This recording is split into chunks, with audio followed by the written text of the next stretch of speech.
Alrighty, ladies and gentlemen, as you can see, I'm still wearing my Mandalorian shirt. I think I'm going to declare it Gina Carano Day. That chick really has it going on. Sorry I called her a chick. Don't want the SJWs to show up at my house and burn it down. Trust me, they don't want to show up here anyway. But, so with the whole defund the police and abolish the police movement, you know, that AOC and Ilhan Omar and Joe Biden, who called the police the enemy of the people, you're going to get more stories like the one I'm about to read to you. Alrighty, it is intruder with knife. Boy being held, no Portland police response for 1 hour, 36 minutes by Maxine Bernstein. It's in the Oregonian. Now, if you remember, Portland just stripped its police department of their budget. So stuff like this is what you're going to get. Well, why aren't the police coming?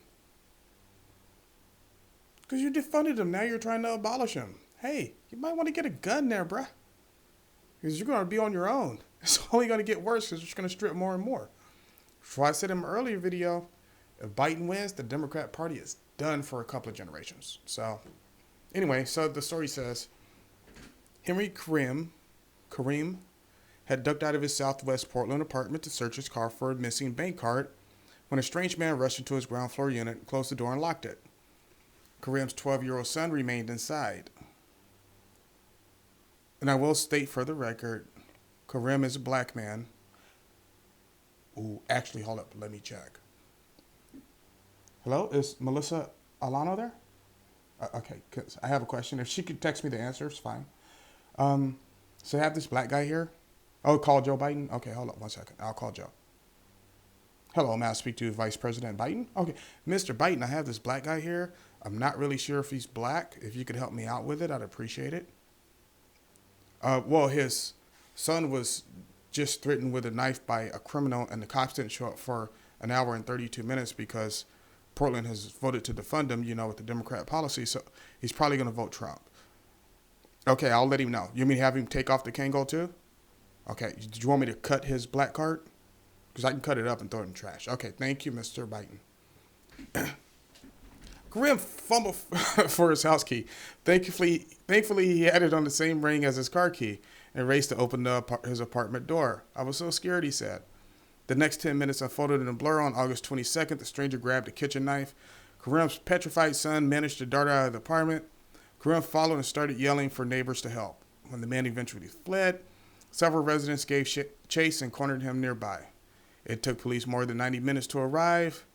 92 minutes, actually. Just before an officer finally appeared, the suspect ran off. More than half a dozen calls had come into 911 over the course of the bizarre ordeal, but that apparently didn't speed the response. The wait confused and angered Kareem and his neighbors. They wondered what it would take for police to respond if not an armed man placing a child in jeopardy.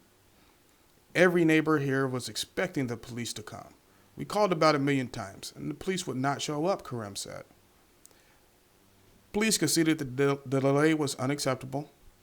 They repeated what they've said to address previous criticisms for holding back or recent low response times. Their ranks are strapped by record retirements, covering months of social justice protests and other constraints. This is not the service our community expects, nor is it what we want to provide, said Deputy Police Chief Chris Davis.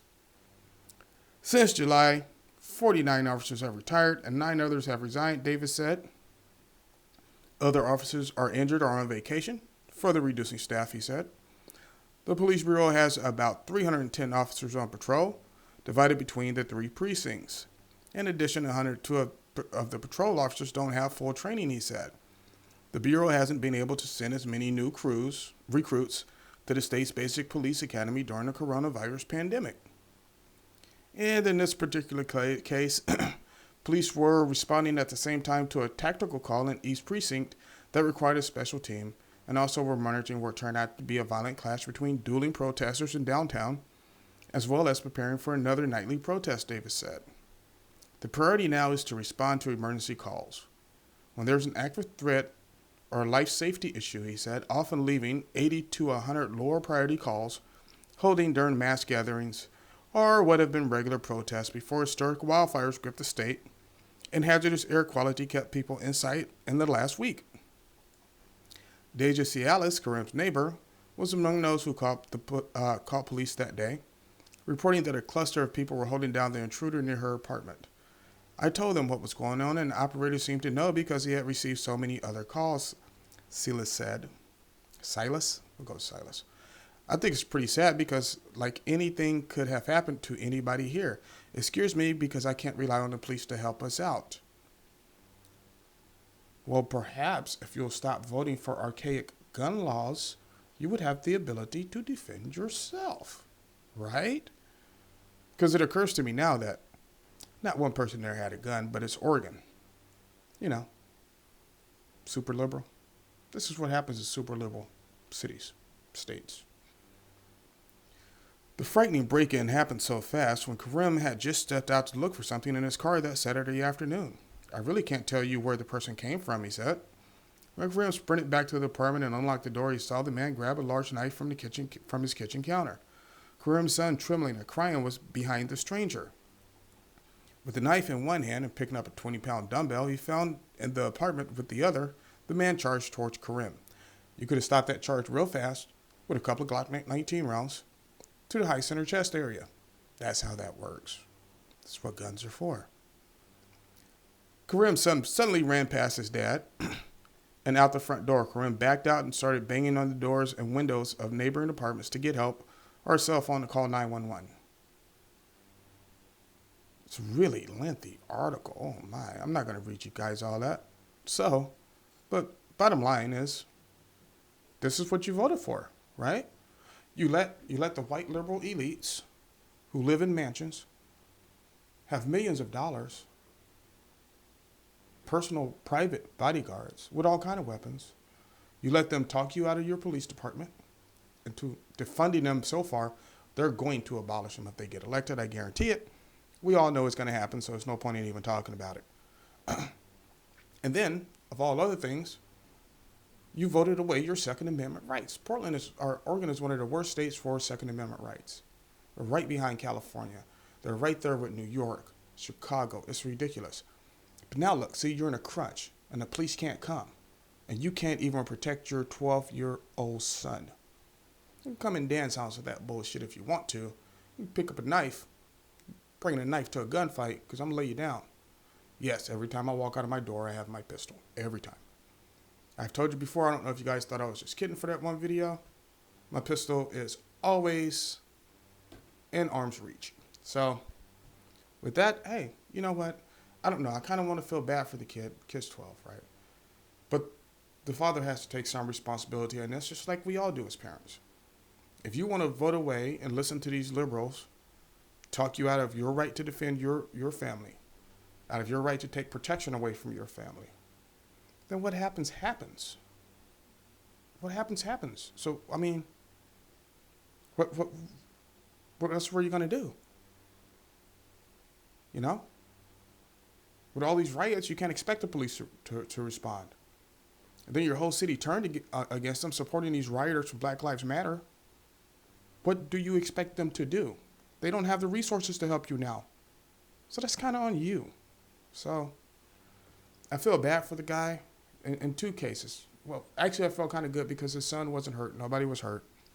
So, but this probably should convince him to go get a gun because the cops ain't coming. Not that they don't want to. They can't. Because you defunded them. You supported these people who defunded them. And I also feel sorry for him because he's probably going to vote Trump now for, the law and order president, which means he won't be black anymore. So, oof. That sucks. Because he looked pretty good wearing that Kango. He had on a cool white Kango. Older black guy. It's like,